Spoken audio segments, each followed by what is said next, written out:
ఒక్కసారి చాలా interesting elements అన్నీ కూడా ఉన్నాయి. ఒకసారి కొడాలి నాని కౌంటింగ్ కేంద్రం నుంచి తన కారులో తిరిగి ఇంటికి వెళ్ళిపోతున్న దృశ్యాలని మనం ఒకసారి బిగ్ టీవీ స్క్రీన్ మీద చూస్తూ ఉన్నాం. కొడాలి నాని ఓటమి దిశగా దూసుకెళ్తున్నట్టుగా దీన్ని బట్టి మనకు స్పష్టంగా అర్థమవుతుంది. మీరు ఆ దృశ్యాల్లో కూడా చూడొచ్చు. చాలా నీరసంగా, చాలా అసంతృప్తిగా, చాలా నిరాశగా కౌంటింగ్ కేంద్రం నుంచి మాజీ మంత్రి కొడాలి నాని తన కారు ఎక్కి వెళ్ళిపోవటం అనేది చాలా ఆశ్చర్యం. వైసీపీ శ్రేణులందరూ కూడా కొంత షాక్కు గురయ్యే అంశం.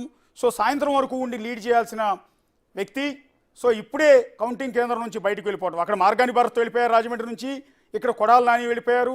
ఎస్, మా శివ చెప్పినట్టు మంత్రి విడుదల రజనీ అయితే ఇంతవరకు కౌంటింగ్ కేంద్రానికి రాలేదని చెప్తూ ఉన్నారు.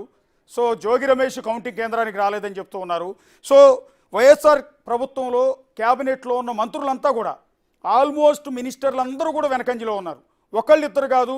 చిత్తూరు జిల్లా పొంగనూరులో ఉన్న పెద్దిరెడ్డి రామచంద్రారెడ్డి నుంచి మొదలుపెట్టి మంత్రి రోజా నుంచి మంత్రి విడుదల రజనీ, అట్లాగే మాజీ మంత్రులు, అట్లా వెలంపల్లి శ్రీనివాస్, కొడాలి నాని, ఇట్లా ప్రతి ఒక్కళ్ళు కూడా ఆ శ్రీకాకుళం నుంచి సీదిరి అప్పలరాజు వెనకంజలో ఉన్నారు.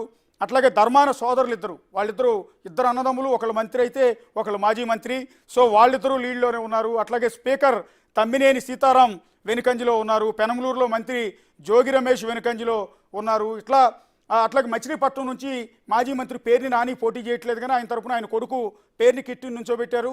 సో ఆయన కూడా వెనుకంజలో ఉన్నారు. అంటే ఆల్మోస్ట్ ఎంటైర్ మాజీ మంత్రులు, ప్రెజెంట్ ఉన్న మంత్రులు, మాజీ మినిస్టర్స్, అట్లాగే ప్రెజెంట్ ఉన్న క్యాబినెట్లో ఉన్న మంత్రులు అంతా కూడా వెనుకంజలో ఉన్నారు. టోటల్గా ఇప్పటి వరకు ఉన్న అప్డేట్స్ ప్రకారం అయితే దాదాపు ఆంధ్రప్రదేశ్లో మ్యాజిక్ ఫిగర్కి అంటే విజయానికి చేరువలో టీడీపీ కూటమి కనిపిస్తోంది. దాదాపు 100 సీట్లకు దగ్గరలోకి టీడీపీ కూటమి చేరుకుంది. మెజార్టీ సీట్లు టీడీపీ గెలిచింది. జనసేన చాలా చోట్ల లీడింగ్లో ఉంది. బీజేపీ కూడా పోటీ చేసిన చోట లీడ్లో ఉంది. ఇప్పటికి 94 స్థానాల్లో టీడీపీ కూటమి లీడ్లో ఉంది. వైఎస్ఆర్ కాంగ్రెస్ పార్టీ 19 స్థానాలకు మాత్రమే పరిమితమైంది. అంటే 2019లో వచ్చిన రిజల్ట్ అనేది రివర్స్ అవుతుందా? టీడీపీ కూటమికి 150 సీట్లు వచ్చి వైసీపీకి 23 సీట్లు పరిమితం అవుతాయా? ఇదంతా ఓన్లీ జస్ట్ ఎగ్జాగరేషన్ మాత్రమే. అంటే ఇప్పుడున్న ట్రెండ్ను చూస్తుంటే అది కనిపిస్తుంది. 2019 ఎన్నికల్లో కూడా ఇదే రకమైన ట్రెండ్ కనిపించింది. టీడీపీ 19-20 స్థానాలు చూపించిన సందర్భంలో వైసీపీ అప్పటికే 100 స్థానాలు దాటేసింది. ఆ నేపథ్యంలోనే ఆ పార్టీకి 151 స్థానాలు వచ్చాయి. సో ఇప్పుడు మళ్ళీ రివర్స్ అయింది. ఇప్పుడు సైకిల్కి 151 స్థానాలు, 100 స్థానాలు దాదాపు ఇప్పుడు కనిపిస్తున్నాయి. వైసీపీ కేవలం 19 స్థానాలకు పరిమితమైంది. ఒకసారి చిత్తూరు జిల్లాకి వెళ్దాం. చిత్తూరు జిల్లాలో పెద్దిరెడ్డి రామచంద్రారెడ్డి మంత్రి, ఆ పార్టీలో కీలకమైన వ్యక్తి. ఒక విధంగా చెప్పాలంటే పార్టీలో నంబర్ 2 అని చెప్తుంటారు. ఆ ఎంటైర్ జిల్లా మొత్తాన్ని కూడా ఆయన శాసిస్తూ ఉంటారు. ప్రస్తుతం మంత్రిగా కూడా ఆయన ఉన్నారు. ఆయన పొంగనూరు నియోజకవర్గం నుంచి వెనుకంజలో ఉన్నట్టుగా తెలుస్తోంది. ఎందుకంటే చిత్తూరు జిల్లా మొత్తాన్ని లీడ్ చేయగలిగిన వ్యక్తి ఇప్పుడు తాను పోటీ చేసిన సొంత నియోజకవర్గం నుంచి వెనుకంజలో ఉన్నారు. ఆయన పైన పోటీ చేసిన చల్లాబాబు టీడీపీ అభ్యర్థి లీడ్లో ఉన్నట్టుగా ప్రస్తుతం ఉన్న అప్డేట్ బట్టి తెలుస్తుంది. అట్లాగే నెల్లూరు జిల్లా సర్వేపల్లిలో కాకాని వెనుకంజలో ఉన్నట్టుగా తెలుస్తోంది. శ్రీకాకుళంలో ధర్మాన బ్రదర్స్ ఇద్దరు వెనుకంజలో ఉన్నారు. అట్లాగే మంత్రి సీదిరి అప్పలరాజు వెనుకంజలో ఉన్నారు. ఏపీ మంత్రులందరికీ ఒక విధంగా షాక్. ఒకసారి నా కొలీగ్ నాగరాజు ఉన్నారు, నాతో పాటు యాడ్ అవుతున్నారు. నాగరాజు, అంచనా వేస్తూ వస్తుంది. సర్వే ప్రకటించినప్పుడు కానీ, బిఫోర్ ఎగ్జిట్ పోల్స్ కానీ, ఆఫ్టర్ ఎగ్జిట్ పోల్స్ కానీ చెప్తూ వస్తుంది 120 స్థానాలకు పైచిలుకు. మీరు కూడా గ్రౌండ్లో జీరోకి వెళ్ళి చాలా చెప్పారు. నిన్న మొన్న కూడా మీ అనాలిసిస్ని కూడా అప్డేట్ చేస్తూ చెప్పినటువంటి పరిస్థితి. ఒకవేళ గనక ఇప్పుడున్న పరిస్థితుల ప్రకారం ట్రెండ్ గనక ఇదే కొనసాగితే ఎవరు ఊహించినటువంటి అనూహ్య ఫలితాలు కూడా వచ్చే అవకాశాలు ఉన్నాయంటూ కూడా బిగ్ టీవీ మొదటి నుంచి కూడా చెప్తూ వస్తుంది.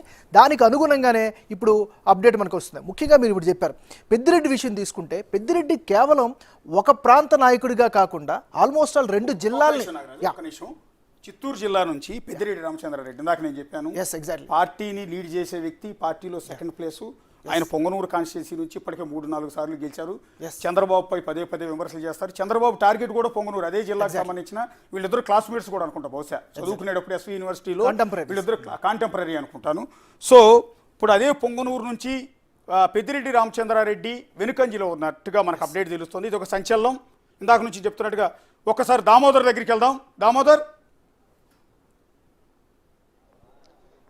అశోక్, మీ జిల్లాలో చాలా ఇంట్రెస్టింగ్ ఎలిమెంట్స్ ఉన్నాయి. ఒకటి, పెద్దిరెడ్డి రామచంద్రారెడ్డి వెనుకంజలో ఉన్నారని మీరు అప్డేట్ ఇస్తున్నారు.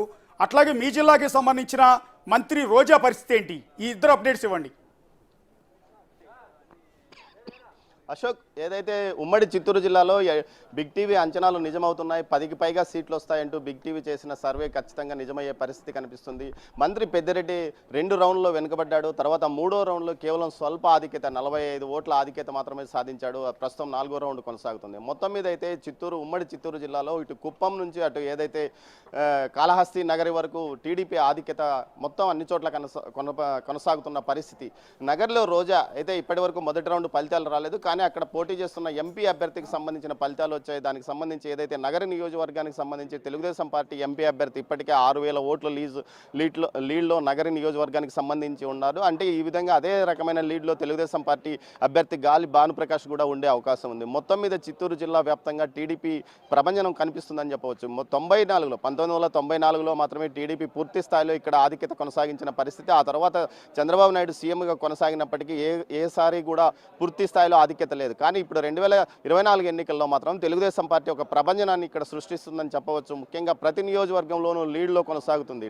ఏదైతే నగరి, కాళహస్తి, తిరుపతి, చంద్రగిరి, అదేవిధంగా చంద్రగిరి నియోజకవర్గాన్ని తీసుకుంటే ఇప్పటి వరకు గెలవక 25 సంవత్సరాల పైగా అవుతుంది. మొత్తం మీద అయితే ప్రతి నియోజకవర్గంలోనూ తెలుగుదేశం పార్టీ ఆధిక్యత పూర్తి స్థాయిలో కొనసాగుతుంది. కేవలం పెద్దిరెడ్డి రామచంద్రరెడ్డి 2 రౌండ్లలో వెనుకబడి 3వ రౌండ్లో 45 ఓట్ల ఆధిక్యత మాత్రమే సాధించిన పరిస్థితి. మరోవైపు పీలేరులో ఏదైతే నల్లారి కిరణ్ కుమార్ రెడ్డి సోదరుడు దూసుకుపోతున్నాడు. అదేవిధంగా రాజంపేట పార్లమెంటు పరిధికి సంబంధించి ఒక 3 నియోజకవర్గాల్లో ఏదైతే పీలేరు, పుంగనూరు, అదేవిధంగా మదనపల్లి నియోజకవర్గాల్లో కిరణ్ కుమార్ రెడ్డి పార్లమెంటు అభ్యర్థిగా లీడ్లో ముందుకు వెళ్తున్న పరిస్థితి. అదేవిధంగా రైల్వే కోడూరు నియోజకవర్గంలో జనసేన పార్టీ ఆధిక్యతలో ఉంది.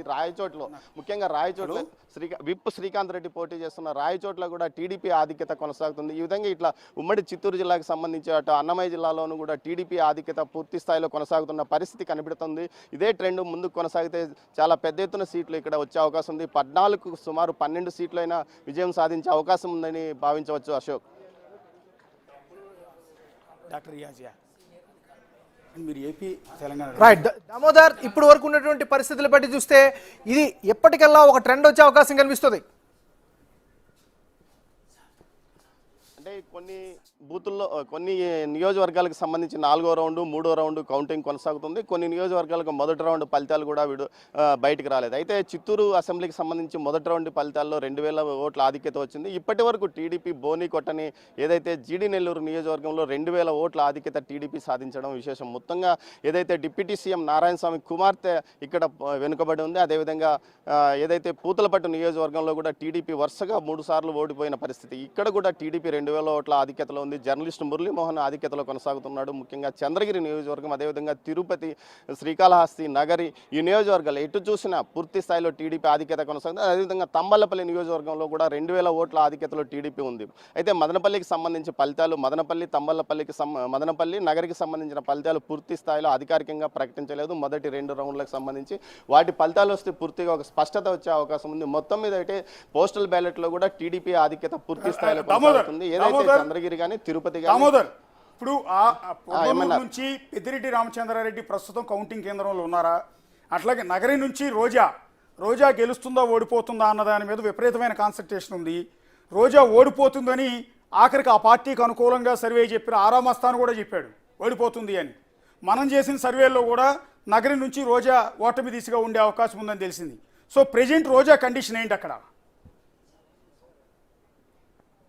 అయితే రోజా వెనుకబడిన పరిస్థితి, రోజా